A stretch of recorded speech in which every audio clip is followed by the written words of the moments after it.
अभी का जो सिनेरियो है कि हम लोग पहले से ही एक ऐसे एनवायरनमेंट पे है कि सब लोग को नीट और जेई पे ही जाना होता है, लेकिन अभी जो रिसर्च लाइन पे बहुत ज़्यादा स्कोप है। जो बीआरसी का जो डायरेक्टर है सर से भी हम लोग एक बार मिले, लेकिन मुझे जियो फिजिक्स में उतना ज़्यादा इंटरेस्ट नहीं था।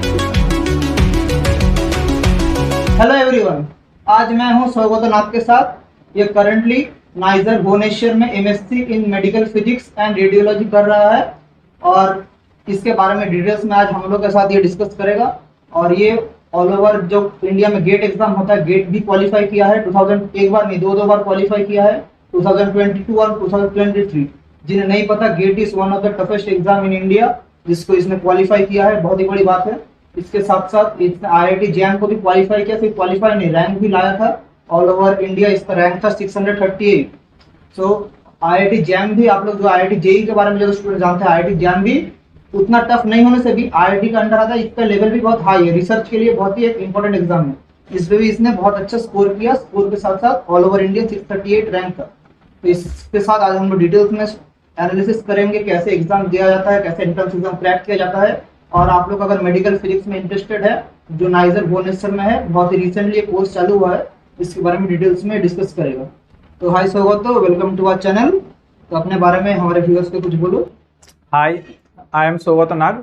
आई completed my graduation from Kharagpur college and then I have then उसके बाद मैंने जैम 2022 एंड 23 2 साल दिया था जैम। तो मेरा जैम में 2022 में मेरा रैंक 1600 के आसपास था, तो उसमें मुझे NIT मिल रहा था। तो उसके बाद मैंने विद्यासागर यूनिवर्सिटी में एडमिशन लिया था MSc के लिए। देन 2023 में मैं फिर से जैम के लिए प्रिपरेशन लिया था और इस बार मेरा रैंक था 638। उसके बाद मैंने IIT का काउंसलिंग में मैंने पार्टिसिपेट किया था, उसमें मुझे ISM धनबाद मिल रहा था जियो फिजिक्स और फिजिक्स में। देन उसके बाद मैंने CMRP नाइजर में जो MSc in medical and radiological physics में मैंने अप्लाई किया था। तो उसके बाद मेरा इंटरव्यू हुआ था उधर, ये जैम के रैंक से ही मेरा इंटरव्यू हुआ था। देन उसके बाद मुझे सिलेक्शन मिला। तो जिन लोग को नहीं पता कि जैम एग्जाम क्या है, जैम है joint admission test for masters in IIT। और देखिए बार ये बोला था कि इसको जैम में 638 रैंक आया था। तो यहीं से हमारा क्वेश्चन है, तो जैम में 638 रैंक आपका आया था, तो आपको तो पहले IIT से भी तो शायद आपको मिला था किसी IIT में? हाँ, मुझे IIT ISM धनबाद में मिला था। उधर मुझे फिजिक्स जियो फिजिक्स दोनों में ही हो गया था, वो फर्स्ट राउंड में मेरा हो गया था। उसके बाद मेरा जो नाइजर का जो इंटरव्यू था, वो इंटरव्यू था 6 जुलाई को। तो उससे पहले ही मैंने एडमिशन ले लिया था, लेकिन मुझे जियो फिजिक्स में उतना ज़्यादा इंटरेस्ट नहीं था, इसलिए मैंने मेडिकल फिजिक्स को ही चूज़ किया। तो देख पा रहे हैं IIT मिलने के बाद भी इसने अपना पैशन को फॉलो किया। सिर्फ IIT का टैग के लिए इन्होंने IIT धनबाद नहीं लिया, इनका जो पैशन था कि मेडिकल फिजिक्स में, और मेडिकल फिजिक्स के बारे में हम लोग और भी डिटेल्स में सीखेंगे इसके पास। सो आप IITN का टैग छोड़ के नाइजर में गए हैं। तो व्यूअर्स, जो लोग मेरा मैक्सिमम व्यूअर्स है 11 और 12 के स्टूडेंट्स, जिनका सपना है IIT या नीट देके किसी अच्छे इंस्टीट्यूट में जाएंगे। तो आप तो एक बेसिकली जनरल स्टडी किए, जनरल लाइन में किए, BSc फिजिक्स, उसके बाद आपने किया है। तो आपका भी तो शायद जब आप 11 और 12 में था, आप भी तो शायद जेई या नीट के लिए कुछ फोकस कर रहे थे, आपका भी कुछ पैशन इस तरफ था? हाँ, तो मेरा भी 11-12 में वो सबका जो होता है, हम लोग ऑप्शन ही ये ढूंढते हैं कि नीट और जेई के अंदर ही सारे लोग कोशिश करता है। तो मेरा भी कोशिश था कि नीट में करने का, लेकिन तब मेरा नहीं हुआ नीट में। उसके बाद मेरा फिजिक्स में इंटरेस्ट था, इसलिए मैंने फिजिक्स ज्वाइन किया था। तो ऐसा पहले से ही प्लान नहीं था कुछ कि इसको लेके ही आगे जाना है, लेकिन उसके बाद वो BSc के टाइम इंटरेस्ट जागा मुझे कि इससे करके मतलब फिजिक्स पढ़ के भी आगे जा सकते हैं हम लोग। हाँ, तो इसके लिए ही मैंने उसके बाद MSc किया। तो कहते हैं जो हम लोग प्लान करते हैं, अगर वो हमें मिल जाए तो वो तो अच्छा है, लेकिन अगर हम जो प्लान नहीं करते फिर भी हम अचीव हो, तो हम लोग कुछ भी जिंदगी में अचीव कर सकते हैं। मतलब हमारे लाइफ में जो होना है कभी अच्छे के लिए होता है, सब कुछ अच्छे के लिए होता है। तो इसका जो सपना था कि नीट, तो नीट नहीं हुआ, फिर भी अभी भी वो मेडिकल फिजिक्स लेके काम कर रहे हैं। मेडिकल फिजिक्स का जो स्ट्रीम है, डिटेल्स में तो ये बोलेगा क्या क्या स्कोप है, लेकिन डॉक्टर्स जितना मतलब मशीन यूज करते हैं, उसका जितना हाई टेक्नोलॉजी कैंसर के ऊपर काम कर रहा है सब कुछ इन लोगों को एक्सपेरिमेंट करके करना पड़ेगा। तो नीट होकर डॉक्टर ये नहीं बना, लेकिन डॉक्टर से भी हाई पोस्ट डॉक्टर से हाई पोस्ट मतलब ये भी डॉक्टर के लेवल में जाकर पहुंचे। तो मतलब आप लोग अगर जो लोग अभी अटेम्प्ट दे रहे हैं जेईई और नीट का, सिर्फ अगर आपको नहीं हुआ हो जाएगा तो बहुत अच्छा है, नहीं होने से भी अपने लाइफ में आप लोग कभी भी हताश मत होइएगा। तो हमारे सामने एक लाइव एग्जाम्पल बैठा है कि कैसे एक एग्जाम नहीं होने से भी अपना पैशन को फॉलो करके किसी भी स्ट्रीम से, मतलब रास्ता वही है, हम लोग कहीं से भी निकल के हम लोग वहां से पहुंचेंगे, एक सीधा रास्ता होता है। तो ये सीधा रास्ता ही नहीं जा पाया, ये थोड़ा घूम के गया। तो घूम के जाने में जितने एक्सपीरियंस इसने लाइफ में अचीव किया वो एक्सपीरियंस मैटर करता है, क्योंकि at the end of the day experience matters.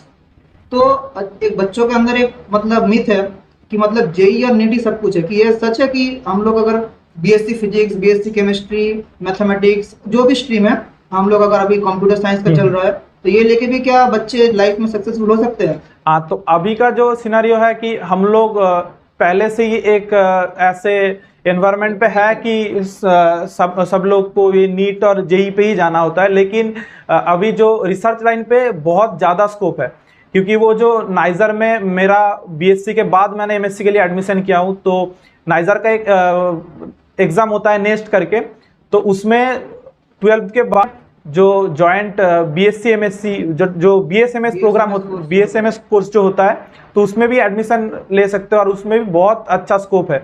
All over India जो ये बोलना चाह रहा है जेस्ट एग्जाम देके जेस्ट, हाँ, वो बीएससी के बाद जैम जेस्ट देके भी मास्टर्स कोर्स में एडमिशन ले सकता है। अभी तो फिलहाल आईआईटी में बीएससी कोर्स उतना अभी चालू नहीं हुआ है, लेकिन आपका सपना अगर आईआईटी है, आप लोग जैम देके भी आईआईटी में एमएससी कर सकते हैं। इसके अलावा आप लोग एक 12th के बाद नेक्स्ट एग्जाम जो ये बोला है, फिर केबीपीओआई ऐसे भी कुछ हाँ, वो नाइजर के में वो क्वालिफाई करने के बाद आप बीएसएमएस ऑल ओवर इंडिया में आइजर्स भी आईआईटी के लेवल या आईआईटी कुछ आइजर्स आईआईटी से भी अच्छे स्कोप रखते हैं किसमें, रिसर्च लाइन में। आप लोग का रिसर्च पीएचडी फील्ड, पीएचडी मतलब लोग डर जाएंगे, बुढ़ा हो जाएंगे, नौकरी नहीं मिलेगा, लेकिन आप लोग इंजीनियरिंग करके भी आप लोग कर रहे हैं, मतलब कर रहे, लेकिन आप लोग अगर रिसर्च लाइन में जाएंगे आप लोग एक लाइफ टाइम अचीवमेंट करेंगे। जो साइंटिस्ट हमारे फिजिक्स में आप लोग अगर आइंस्टाइन का नाम ले, न्यूटन का नाम ले, बोर का नाम ले, और अब रिसेंट ओपेनहाइमर, इन सब क्या थे, लाइफ चेंजिंग डिस्कवरी किया, सिर्फ अपने लाइफ नहीं, मिलियंस ऑफ लाइफ्स तक उनका एक्सपेरिमेंट, उनका जो थ्योरी था, थीसिस था, वो चलता रहेगा, तो सिर्फ एक स्कोप नहीं है। तो अभी तो हमने सब कुछ स्कोप देख लिया है कि एक तो नॉर्मल बीएससी फिजिक्स हो सकता है, बीएससी केमिस्ट्री हो सकता है, मतलब जनरल लाइन से भी बच्चे लाइफ में सक्सेसफुल हो सकते हैं एकदम। सो ये हमारा जो स्वागत है ये भी नाइजर में पढ़ रहा है। नाइजर तो शायद ऑल ओवर इंडिया एक ही तो है, हाँ, जैसे आइजर्स इतना सारा है, नाइजर तो एक ही है। हाँ, तो नाइजर डीआई के अंडर आता है, वो डीआई है डिपार्टमेंट ऑफ एटॉमिक एनर्जी। तो इसके अंदर डीआई के अंदर और एक जगह पे ये कोर्स है, तो वो जो कोर्स है वो बीआरसी में है। तो जो बीआरसी में कोर्स है वो बीआरसी में diploma in medical and radiological physics है, वो बहुत दिन से चल रहा है। तो जो स्टूडेंट एमएससी फिजिक्स के बाद ज्वाइन करना चाहता है मेडिकल फिजिक्स में, तो वो बीआरसी के अंदर कर सकते हैं। तो जिन लोगों को नहीं पता, बार्क जो है Bhabha atomic research centre, Bhabha atomic research centre हमारे इंडिया का एक बहुत ही प्रीमियम इंस्टीट्यूट है। इसमें मिलिट्री के लिए अच्छा आधुनिक वेपन्स क्रिएट किया जाता है, न्यूक्लियर पावर के ऊपर काम किया जाता है, एटॉमिक एनर्जी के ऊपर काम किया जाता है। इसके साथ ही साथ अभी इसने बोला कि मेडिकल फिजिक्स में भी इसका रेडियोलॉजी के ऊपर ही बहुत काम चल रहा है। तो बार्क भी आप लोगों के लिए बहुत ही अच्छा ऑप्शन रहेगा। आप लोग अगर एमएससी के बाद बार्क में सीनियर साइंटिस्ट का पोस्ट में भी आप लोग अप्लाई कर सकते हैं, गेट के थ्रू से उधर होता है। और इसके साथ साथ आप लोग अगर CSIR नेट करके एग्जाम होता है वो क्वालिफाई करेंगे, उससे भी आप लोग सीनियर साइंटिस्ट के पोस्ट में भी जा सकते हैं। तो स्कोप बहुत है। तो इसके साथ आप जो नाइजर में पढ़ते हैं, आपका नाइजर में तो all over government of India का तो बहुत फंडिंग होता है। आप लोग को भी तो शायद जैसे पीएचडी वालों को, एमटेक वालों को स्टाइपेंड मिलता है, आप लोग को भी तो शायद स्टाइपेंड मिलता है। हाँ, तो नाइजर में जो है कि नाइजर में सारे जो कोर्स है उसमें सब में स्टाइपेंड मिलता है। जो बीएसएमएस में होता है उसके लिए शायद 5000 पर मंथ करके कुछ मिलता है। उसके बाद जो हमारा जो कोर्स है वो एमएससी में है, तो एमएससी में सबसे ज़्यादा इधर स्टाइपेंड सबसे ज़्यादा इधर ही मिलता है। तो हम लोगों को 16000 करके स्टाइपेंड मिलता है हर महीने। और जो लोग अभी एमएससी पीएचडी में है तो उन लोगों को शायद 21000 के आसपास मिलता है। तो ऐसे मतलब उधर स्टाइपेंड के लिए ज़्यादातर स्टूडेंट, उसमें बहुत बेनिफिट होता है स्टूडेंट के लिए। जिन लोगों को फैमिली में मनी प्रॉब्लम है, जिन लोगों को थोड़ा फाइनेंशियली स्टेबल होना चाहिए। और आपको तो कैंपस में रहने का हॉस्टल फीस भी उतना ज़्यादा नहीं है, क्योंकि पूरा गवर्नमेंट स्पॉन्सर्ड है। देख पा रहे हैं कि ये सब स्टाइपेंड मंथली स्टाइपेंड, कोई ईयरली नहीं। मंथली आप लोग पढ़ाई करते करते आप लोग को 16000 20,000 मिलेगा, ये कोई कम बात नहीं है, ये बहुत ही बड़ी बात है। आप लोग ना पढ़ाई कर रहे हैं, आप लोग किसी कोई काम नहीं, काम में पढ़ाई भी एक काम है, लेकिन आप लोग को फिजिकली लेबर नहीं करना पड़ रहा, आप लोग पढ़ने के लिए आप लोग को पैसा मिल रहा है। मतलब पैसा, मतलब हर कोई इंडिया में सोचता है पैसा बहुत बुरा बात है, लेकिन जब तक आप फाइनेंशियली स्टेबल नहीं होंगे आप तब तक अपना पढ़ाई में भी कॉन्सेंट्रेट नहीं कर पाएंगे। तो ये तो एक अच्छा स्कोप है। इसके साथ आप लोगों को शायद जो आप लोग बार्क के साथ आपका कोलैबोरेशन होता है और भी आप लोग आइजर के साथ, आईआईटीज के साथ, तो रेगुलरली आपके कैंपस में तो सेमिनार्स होता रहेगा। हाँ, इसके बारे में कुछ अगर बोलना चाहे तो हमारे उधर जो वो हमारा शेड्यूल पे ही है कि वो मंडे को सेकेंड हाफ में वो एक डेडिकेटेड सेमिनार के लिए टाइम होता है। तो अभी तक जो हुआ है कि बीआरसी में जो बीआरसी का जो सीनियर मेडिकल फिजिसिस्ट है वो एक बार एक सेमिनार दिया था वो पहले दिन का। उसके बाद जो बीआरसी का जो डायरेक्टर है उन सर से भी हम लोग एक बार मिले। उसके बाद एक डिपार्टमेंटल सेमिनार हुआ था। उसके बाद डिपार्टमेंटल सेमिनार में एक ऑन्कोलॉजिस्ट उधर का आया था। तो ऐसा सेमिनार चलता रहता है और हमारा जो सीनियर्स है वो लोग भी पूरे 3-4 वीक तक वो अलग अलग टॉपिक में मेडिकल फिजिक्स के अंदर बहुत सारे सेमिनार किए हैं, सेमिनार देते हैं। हाँ हाँ। तो आप लोग देख पा रहे हैं सेमिनार्स हो रहा है। सेमिनार्स मतलब ये भी एक टाइप के एक्सपीरियंस है देते हैं। इसरो के भी शायद आप लोग के एक सेमिनार होगा, इसरो के साथ कोलैबोरेटेड होगे। हाँ, वो जो फाउंडेशन डे के दिन एक हुआ था, फाउंडेशन डे। तो आप लोग देख पा रहे हैं कि ये सेमिनार्स जो हो रहे हैं इससे भी आप लोगों को मतलब अगर हम उधर पढ़ते हैं तो एक्सपीरियंस मिलेगा। तो ये सब लोगों को मतलब आप लोगों को मिलना उतना पॉसिबल नहीं है। ये लोग बहुत बिजी रहते हैं जो लोग आते हैं। कोई भी मतलब नॉर्मल ये नहीं कि आप जाएंगे मिल जाएंगे, इन लोग के लिए प्रॉपर अपॉइंटमेंट लगता है। तो इसके साथ ये लोग डायरेक्टली अगर पढ़ते हैं आप लोग वहाँ डायरेक्टली उनके साथ मिल सकते हैं, आप लोग डायरेक्टली उनके साथ उनके एक्सपीरियंस शेयर कर सकते हैं। तो एक बहुत ही मतलब ग्रेट अपॉर्चुनिटी है। तो आप लोग अब तक आपको पता चल गया कि एमएससी रेडियोलॉजी मेडिकल फिजिक्स बहुत ही अच्छा कोर्स है। तो अगर कोई स्टूडेंट अपना बीएससी कर रहा है तो उधर अगर जाना चाहे तो क्या प्रोसेस है? अब तो शायद आईआईटी जैम देके इंटरव्यू देके गए थे, तो उसके बारे में थोड़ा बताइए कि कैसे जा सकता है कोई स्टूडेंट।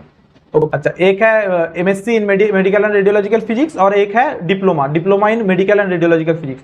तो जो एमएससी कोर्स अभी नाइजर में चालू हुआ है तो वो अभी ये हम लोगों का सेकेंड ईयर है। तो इधर ज्वाइन करने के लिए वो अभी जैम और जेस्ट के रैंक के थ्रू होता है। तो उसके अकॉर्डिंग आपको इंटरव्यू देना पड़ता है। तो इंटरव्यू के बाद सिलेक्शन होता है। और हमारे कोर्स स्ट्रक्चर में जो होता है कि पहला साल जो है वो पूरा फिजिक्स होता है और दूसरा साल पूरा मेडिकल फिजिक्स होता है और थर्ड ईयर जो होता है उधर हम लोगों को एक मैंडेटरी इंटर्नशिप होता है। तो वो इंटर्नशिप हम टाटा मेमोरियल सेंटर के जो कोलैबोरेटिंग हम लोग का साथ है तो उधर जाके हम लोगों का इंटर्नशिप होता है 1 साल का, वो मैंडेटरी होता है। तो आप लोग देख पा रहे हैं कि आप लोग जैम जैसे एक joint admission test for masters in IIT है, उसका जेस्ट भी ऑल ओवर इंडिया एक एग्जाम है, ऑल ओवर इंडिया होता है। इसके थ्रू भी आप लोग प्रीमियम इंस्टीट्यूट जैसे आइजर, नाइजर, उसके बाद और भी हम लोग का बहुत ही प्रीमियम इंस्टीट्यूट है। हम लोग आप लोग बार्क में भी जा सकते हैं, आइजर आईआईएससी में भी होता है, बेंगलोर में भी होता है। ऐसे बहुत सारे प्रीमियम और जेस्ट के बहुत हाई रैंक से आप लोग को साथ टीआईएफआर में भी आप लोग कॉल आता है, डायरेक्ट शायद मिलता है, कॉल आता है। तो जेस्ट एग्जाम भी आप लोग ट्राई कर सकते हैं। इसके साथ इसने और एक बात कहा कि फर्स्ट सेमेस्टर जो होता है नाम है मेडिकल फिजिक्स रेडियोलॉजिकल फिजिक्स, लेकिन फर्स्ट सेमेस्टर ऑल फिजिक्स के ऊपर बेस्ड है। हाँ, फर्स्ट ईयर मतलब 2 सेमेस्टर, पहला 2 सेमेस्टर पूरा फिजिक्स होता है। मेडिकल फिजिक्स खड़गपुर आईआईटी में भी शायद एक कोर्स है। हाँ, उधर दोनों साल ही शायद वो मेडिकल फिजिक्स होता है। हाँ, तो अगर आप लोग देख पा रहे हैं कि सिर्फ मतलब जो आप लोग सोचेंगे कि बायोलॉजी का कंपलसरी है इसके लिए, नहीं, बायोलॉजी कंपलसरी नहीं है, वो फिजिक्स बैकग्राउंड चाहिए। 12 में बायोलॉजी होना कुछ कंपलसरी नहीं। तो आप लोग अगर प्योर साइंस बैकग्राउंड पीसीएम से भी है, फिजिक्स केमिस्ट्री मैथमेटिक्स, फिर भी आप लोग वहां पर जा सकते हैं। और जो मिनिमम जो आप लोग का लगेगा वो उधर ही आप लोग को प्रोफेसर आप लोग को प्रोवाइड कर देंगे। और एक चीज क्या है, बोला कोर्स है टोटल 3 इयर्स, 2 साल इन्होंने इसने किया है, 2 साल ये करेगा हमारा एमएससी इन रेडियोलॉजी और 1 साल इंटर्नशिप। तो आप लोग इंटर्नशिप के टाइम में आप लोग को तो पूरा जॉब की तरह प्रॉपर पेमेंट अलग से मिलेगा। हाँ, वो जो हम लोग जिधर ज्वाइन करेगा उसका जो होगा स्ट्रक्चर वो ऐसा हम लोगों का मिलेगा। और ये जो इंटर्नशिप करेगा वो भी कोई मतलब कोई ऐसा इंस्टीट्यूट है, वो भी प्रीमियम इंस्टीट्यूट टाटा इंस्टीट्यूट में करेगा और भी बहुत जगह में स्कोप है। हाँ, वो एम्स में भी हो सकता है। स्कोप रहता है। तो ये समझ गए। और इसके साथ आप स्टूडेंट्स को मतलब अगर स्टूडेंट्स यहाँ पर करना चाहे जैम जेस्ट आप खुद क्वालिफाई किए हैं एग्जाम, एक बार नहीं 2 बार आप लोग गेट भी क्वालिफाई किए हैं, तो कोई स्टूडेंट आजकल जो चल रहे कोचिंग इंस्टीट्यूट में पढ़ना ही पड़ेगा। तो क्या कोचिंग क्या कंपलसरी है या कोई सेल्फ स्टडी या कॉलेज में क्लास जाकर प्रॉपर्ली करे और हमारे कुछ ऐसे नॉर्मल आप लोग खुद मेहनत करें, हो सकता है कोचिंग कंपलसरी है, आप लोग क्या मैसेज देंगे स्टूडेंट्स को? नहीं, वो कंपलसरी का कुछ नहीं है। अगर सीखने के लिए कुछ करना चाहते हैं कि कोचिंग में जाना, तो वो सही है, लेकिन ऐसा नहीं कि कोचिंग ही चाहिए। सिर्फ सेल्फ स्टडी करके भी जैम जस्ट गेट ये क्लियर हो सकता है। मतलब इतना भी डिफिकल्ट नहीं है कि उसके लिए कोचिंग ही चाहिए, सेल्फ स्टडी करके भी हो सकता है। हाँ, और इसके साथ और एक एग्जाम भी है CSIR नेट, वो भी किसके लिए हम लोग देते हैं, CSIR नेट भी हम लोग PhD जो लोग करते हैं JRF मिलने से, वो भी आप लोग अगर आप लोग चाहेंगे उसके ऊपर भी आप लोग सेल्फ स्टडी से ही क्वालिफाई कर पाएंगे। आप लोग कुछ भी मतलब कोचिंग कंपलसरी नहीं है, यही मैसेज खुद क्वालिफाई किया है, एक बार नहीं दो बार, और ये खुद बोल रहे हैं कि खुद कर सकते हैं आप लोग। तो अगर कोई इंसान चाहे कि कुछ अचीव करना, तो अचीव कर ही सकते हैं। तो आपको प्रॉपर मेहनत करना पड़ेगा, मेहनत। और आप जब पढ़ाई करते थे, आप एक स्टूडेंट्स को बोलेंगे कितना घंटा मिनिमम पढ़ाई करना, ऐसा तो कोई होता नहीं है, मतलब कि सबके लिए अलग है। लेकिन आपके बारे में थोड़ा शेयर कीजिए, सिर्फ पढ़ाई करते थे, इसके अलावा भी आपको कुछ मतलब ऐसा मेरा ये फिक्स्ड ऐसा कोई रूटीन नहीं था कि इतना टाइम तक पढ़ना है कि नहीं। लेकिन हाँ, तो जब मैं वो जितना मुझे चाहिए था ज़रूरत, तो उतना टाइम तक ही मैं पढ़ता था। उसके अलावा मेरा स्पोर्ट्स में भी मैं राइफल शूटिंग करता हूँ, और जो मेरा हॉबी है ड्राइंग करना हॉबी है, तो वो उसमें भी बहुत टाइम मैं दिया था। ऐसा नहीं कि पूरे टाइम पढ़ा, ये ऐसा किया। आपने स्मार्ट वर्क किया है, हार्ड वर्क नहीं। स्टूडेंट्स को ये जानना चाहिए, स्मार्ट सारा दिन बुक के सामने बैठे रहे, दिमाग में कुछ घुसा नहीं, तो वो कोई फायदा नहीं है। आप लोगों को सारा दिन टाइम निकल के 2 घंटे अगर बुक के सामने बैठे, लेकिन पूरा इफेक्टिव लर्निंग के 2 घंटे, वही मोर देन इनफ है। इसके साथ ये बोल रहा है कि ये ऑल ओवर मतलब राइफल प्रैक्टिस भी करता है, शायद आपको बहुत सारा चैंपियनशिप भी आप जीत के आ चुके हैं। हाँ, तो राइफल शूटिंग में, उसके बारे में आप शेयर कर सकते हैं। हाँ, तो मेरा 4 टाइम्स मैंने नेशनल में पार्टिसिपेट किया हूँ, और अभी इस साल भी नेशनल है, तो देखता हूँ तो कैसा होता है। विशेष रहेगा आपके साथ। thank देख you। पा रहे हैं, मतलब ये खुद नाइजर में पढ़ रहे। जो लोग बोलते हैं कि मतलब जो पढ़ाई करने खेलने से पढ़ाई नहीं होगा, तो एक नेशनल लेवल प्लेयर भी है, इसके साथ पढ़ाई में भी इतना एक्सीलेंट कर रहे हैं। तो ये एक मिथ है कि खेल होगा तो पढ़ाई नहीं होगा, पढ़ाई होगा तो खेल नहीं होगा। कोई अगर लाइफ में बैलेंस करके कुछ करना चाहे, तो कुछ भी लाइफ में अचीव कर सकता है। लाइफ में बैलेंस, हमारे पास 24 आवर्स है। 24 आवर्स आपके लिए भी 24 आवर्स है, मेरे लिए भी 24 आवर्स, इसके लिए भी 24 आवर्स है। तो सब 24 आवर्स कैसे यूटिलाइज करेगा उसके ऊपर डिपेंड करता है। ये 24 आवर्स में आप लोग पढ़ाई भी कर सकते हैं, आप लोग एक्सरसाइज भी कर सकते हैं, आप लोग कोई हॉबी भी फॉलो कर सकते हैं, पैशन भी। ये खुद ड्राइंग करता है, बहुत ही अच्छा ड्राइंग ये करता है। कुछ ड्राइंग में आप लोग को दिखा भी दूंगा मैं, स्क्रीन में फ्लैश होगा उसका कुछ ड्राइंग। तो अगर आप लोग पहले बार इसको मिल रहे, तो ये भी आप लोग के लिए बहुत बड़ा इंस्पिरेशन है कि लाइफ में आप लोग कुछ भी अचीव कर सकते हैं, अगर आपका मतलब दिल चाहे। तो हम लोग वीडियो के एकदम एंड पॉइंट में आज पहुंच चुके हैं। वीडियो खत्म करने से पहले जो स्टूडेंट्स अभी BSc कर रहे हैं, कोई 11 या 12 में भी अगर कोई स्टूडेंट्स हैं, उनको आपका कुछ लास्ट मैसेज रहेगा, कैसे पढ़ाई करना चाहिए, और सिर्फ पढ़ाई लाइफ में मतलब कैसे लाइफ को वो लोग जी रहे हैं। अभी तो उन लोग का टाइम है, अभी उन लोगों को कोचिंग इंस्टीट्यूट ऐसे करके दिया कि सिर्फ पढ़ते रहो, दिन के 14 घंटे पढ़ो, 16 घंटे पढ़ो। तो आपका क्या मैसेज रहेगा उन लोगों के लिए लास्ट में? तो पहली बात जो है कि जो भी स्टूडेंट में जिसमें भी उसका इंटरेस्ट है, पहले तो उसको फॉलो करना है। तो ऐसा नहीं कि पूरे टाइम पढ़ने से ही वो हो जाएगा। तो और उसके बाद है कि जितना टाइम मिल रहा है उतना टाइम को यूटिलाइज करो। स्पोर्ट्स में भी हो, किसी भी हॉबी पे हो, उसको भी टाइम दो। और सेकंड चीज़ है कि पहले से जो नीट और जेई का जो लोग प्रिपरेशन कर रहा है, हाँ, तो वो लोग अगर अच्छा हो जाए, अगर मिल जाए तो सही है। लेकिन उसके बाद भी बहुत सारा अभी अपॉर्चुनिटी है जिसमें वो लोग ज्वाइन कर सकता है। और स्पेशली अगर मैं मेडिकल फिजिक्स के बारे में बोलूँ, तो मेडिकल फिजिक्स के बारे में सबको इतना ज़्यादा नॉलेज अभी तक नहीं है। मुझे भी नहीं था ज्वाइन करने से पहले कि इसमें क्या होता है क्या नहीं। तो मैंने वो रिस्क लिया कि जाके ही देखता हूँ क्या होता है नहीं होता है। हाँ, तो अभी जो वो मेडिकल फिजिक्स में लाइन पे अगर किसी का इंटरेस्ट आए और वो ज्वाइन कर जाए, तो अप्लाइड फिजिक्स के अंदर इसमें बहुत अच्छा स्कोप है और इसका जॉब अपॉर्चुनिटी बहुत ही अच्छा है। तो जो लोग अभी अप्लाइड फिजिक्स में इंटरेस्टेड है, BSc कर रहा है या MSc कर रहा है, तो वो सारे, मैं सबको बोलूँगा कि एक बार वो ट्राई कर सकता है मेडिकल फिजिक्स के लिए। तो देख पा रहे हैं इसका मेन मतलब, इतना जो बात बोला, मेन मोरल है कि फॉलो योर पैशन। और लाइफ में आप लोग जो भी कर रहे हैं उसको मन लगा के करो। आपको सक्सेस किसी भी वे से आप लोग सक्सेस जा सकते हैं, सिर्फ अगर आप लोग अच्छे काम करो। मतलब आप लोग कुछ काम नहीं कर रहे, बैठे हैं, सक्सेस आपके पास नहीं आएगा। आपको उसको अचीव करने के लिए मेहनत करना पड़ेगा। तो चलिए, आपसे मिलकर बहुत ही अच्छा लगा। और अगर व्यूअर्स को कुछ भी क्वेश्चन है इससे रिलेटेड, आप लोग कमेंट्स में पूछ सकते हैं। ये कमेंट्स में आंसर दे देगा। कुछ भी अगर आपका डाउट्स है, इसका पर्सनल इंस्टाग्राम आईडी में मैं मेंशन कर दूंगा, आप उसको जाके भी आप लोग इसको पर्सनली मैसेज करके आप लोग इसको पूछ सकते हैं कि सर ये डाउट है, वो डाउट है, आप लोग इसको पूछ सकते हैं, ये आपको आंसर सब दे देगा। तो चलिए आज का वीडियो यहीं तक रखते हैं। Thank you. हाँ, थैंक यू।